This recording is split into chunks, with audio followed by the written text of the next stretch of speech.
Hello y'all, welcome back to my channel. Today we're going to be talking about this, my handmade sword. Just kidding. Today's episode is actually going to be about this little guy. The SANRENMU. This one is the 6020.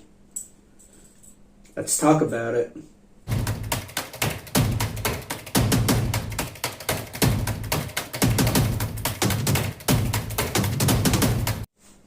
SANRENMU 6020. It's a nice little Spyderco style blade. It's quite small. It's a slip joint. You have a bottle lifter on the back, which works pretty good.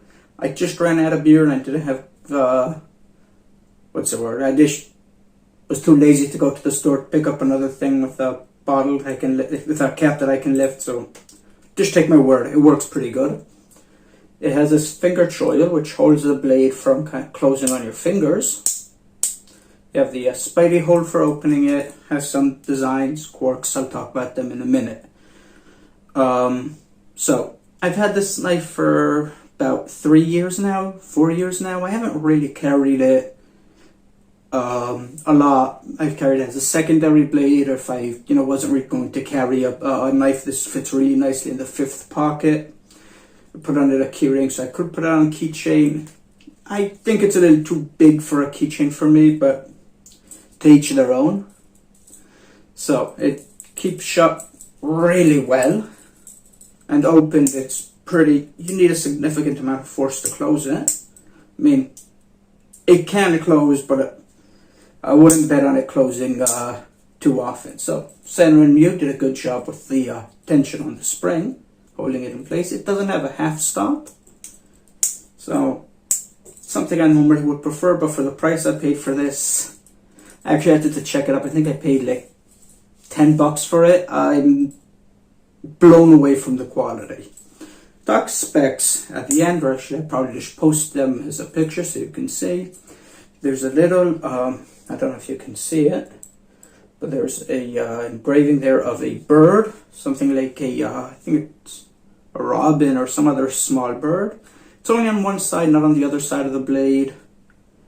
But nice blade. So, how does it work? Here's the cutting tests. So let's start with usual, which would be a piece of paper.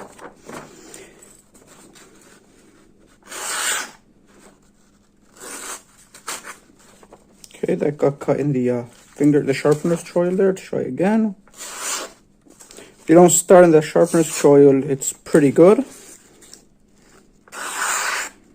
Cuts and pierces really well.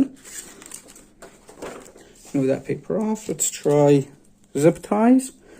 Small knife, I don't think you'll ever really use zip ties, but if you have to, okay, maybe I will use it for zip ties. That actually surprised me.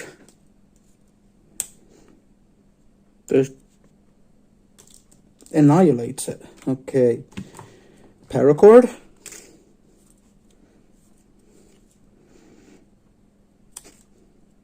Again,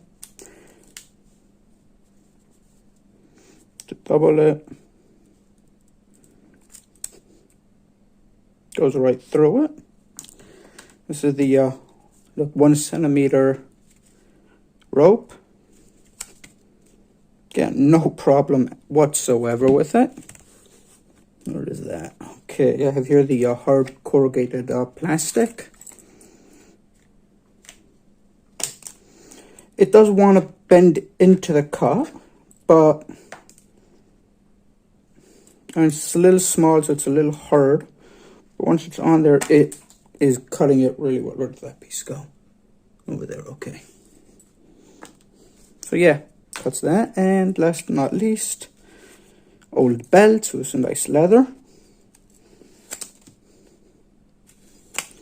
Just dicing it up. Okay, so will it cut? Yes. Again, paper test.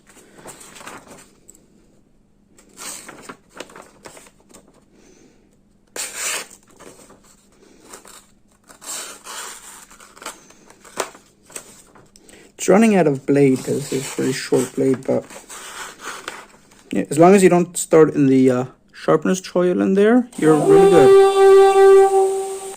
So, all in all, what do I think about this knife? It fits really nicely in the hand. It's a 2.5, so 3-finger handle. The way it sits, you have 1 finger in the front choil and 2 in the main blade, and your pinky is just barely hanging on there. Because it's round, it does tend to slip off. You can choke up on it. If you do grab it in a pinch grip, you can really put your middle finger in the groove, and the rest of the fingers just wrap up, and you get a really good, precise cut. It's sharp. It stayed sharp. It kept cutting. I've never sharpened it from the day I've got it, and I have used it as a secondary blade or I've used it quite a lot for a knife of this steel, and it's held up really, really well. What do I have to say? I mean, it does pick up fingerprints, so you will have to wipe it off, but that's the nature of the stainless steel in general. Other than that, it's a great blade, cuts well. I'm more than happy that I got it. And you know what? For the price I paid, I got a few of these. I've given them out as gifts, and I haven't regretted it, which I'm saying a lot because I've regretted a lot of the knives I've bought. But this one was a great purchase, and if I didn't, I probably would buy it knowing what it can do. Anyhow, thank you for watching. I hope you enjoyed the show. Please leave a like, share, subscribe. Let me know what you think about this knife, or if you would carry a knife this size on a keychain. And see you all on another day.